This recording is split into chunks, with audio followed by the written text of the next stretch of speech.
Hey tout le monde, avant de commencer cette vidéo, je tiens juste à préciser que dans cette vidéo, je ne prends parti sur aucune forme, comment dire, je ne prends pas de parti politique, je ne donne pas d'opinion politique. Tout ce qui est dit dans cette vidéo, toute critique qui est faite est totalement du second degré, c'est totalement un terme humoristique. Donc s'il vous plaît, ne pensez pas que je vote de tel côté. Déjà je ne vote pas, j'ai pas l'âge pour voter, mais que je suis de telle opinion politique, que ma famille est de telle opinion, rien de tout cela.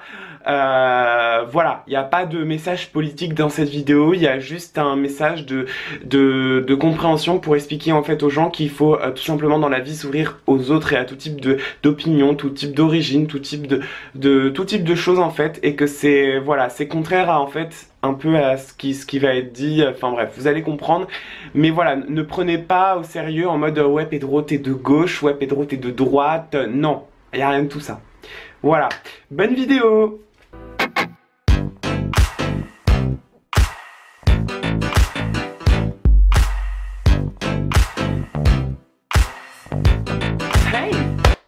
Alors si vous habitez à Paris, vous devez sûrement connaître une espèce animale, non c'est pas vraiment une espèce animale, mais une espèce extraterrestre venue d'une autre planète je crois à mon avis.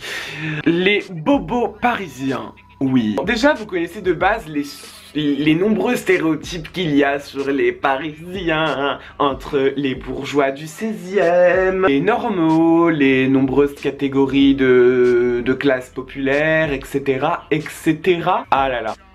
Vive Paris ma gueule. Mais il y a en fait dans toutes ces catégories là, et d'ailleurs on n'a pas besoin de catégoriser en vrai, hein, mais bon. Hashtag humour. Mais il y a une espèce que je peux pas supporter à Paris, c'est ces bobos parisiens. Vraiment. Et pour une fois aujourd'hui je voudrais quand même leur apporter mes pensées, alors que d'habitude je n'en parle jamais, parce que je les supporte pas. C'est parti, abordons le sujet des bobos parisiens.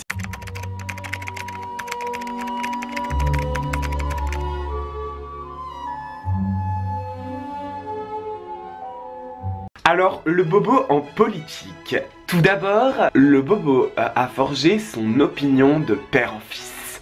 Oui, il fait partie de la catégorie Parti Socialiste et ne s'en sortira donc jamais. Il ne s'en sortira donc jamais et restera dans ses opinions.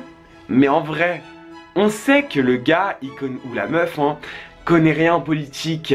Bah oui, c'est évident, un bobo qui en connaîtrait en politique, non mais... c'est comme si Nabila serait présidente. Pardon, c'est pas très sympa. Mais faut dire ce qui est. Mais pourquoi voterait-il à gauche? Alors voter à gauche chez les bobos parisiens, ne pensez pas que c'est une vraie opinion politique. Du tout. Du tout. Mais alors là, du tout. Tout simplement un côté d'effet de mode, en mode je vais voter à gauche parce que je suis pas raciste. Mais je veux pas que ma fille elle épouse un arabe quoi. Alors la deuxième catégorie aussi c'est dans la musique, hein. Le bobo en musique, c'est le bobo qui ne s'ouvre pas aux autres et qui pour lui les personnes connues ça s'arrête à toute la French Touch. Ouais mais la French Touch, mais c'est grave connu, tu connais pas, c'est limite commercial tellement c'est connu. Ah bah oui. Parce que si ça dépasse la popularité de ce qu'est la French Touch, parce qu'en fait tout ce qui provient des radios Énergie, Fun Radio, Skyrock pour lui, c'est ce qui est cancérigène et c'est ce qui va lui faire mourir. Ah oui, parce que le bobo, il y a que deux radios qui l'écoutent, c'est FIP et Radio Nova évidemment, et ça n'ira pas plus loin.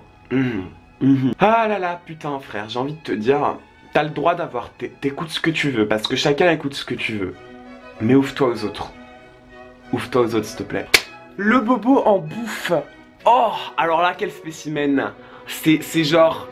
Bon, moi j'ai rien contre le véganisme hein, ou le végétarianisme ou je sais pas comment on dit. Moi-même je réduis ma consommation de viande, je comprends pas.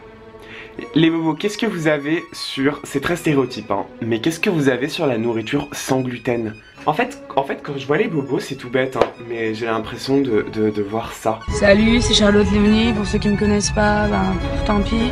J'habite dans le 16e, je traîne tout le temps sur Saint-Germain avec mes potes, là, normal. Et je suis comédienne, normal aussi. Donc voilà, là je suis dans les bouchons, c'est trop relou de ouf. Et c'est à la fois charmé. Parce que ça te permet de redécouvrir la vie sous un autre angle, d'apprécier les choses à leur juste valeur. Non, je déconne.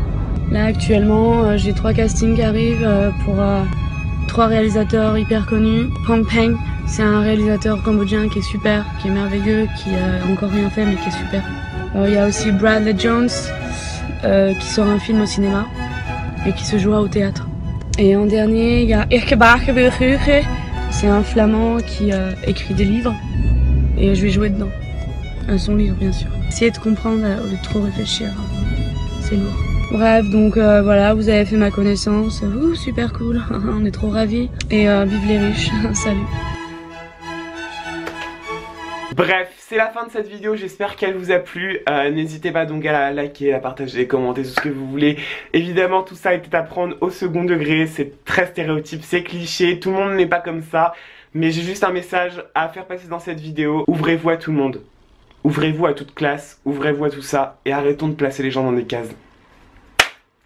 Allez, je vous dis à plus pour une prochaine vidéo. Bye!